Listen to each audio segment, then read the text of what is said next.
الواحد إذا يريد يختبر نفسه الآن لا يختبر نفسه بزيارة، ولا يختبر نفسه بروحه بمشي للحسين سلام الله عليه، ولا يختبر نفسه بصلاة وقد يصل إلى حد صلاة الليل.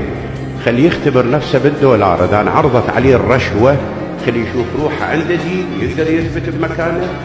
النبي صلى الله عليه وآله يقول، شوف الحديث يخوف يعني، يقول يؤتى بأقوام يوم القيامة لهم أعمال كجبال تهامة فيؤمر بهم إلى النار.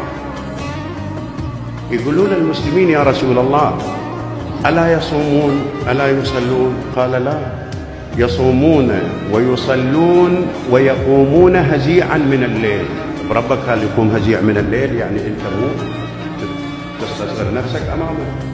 هذا من عباد الليل من المستغفرين بالأسحار مقتضى القاعدة.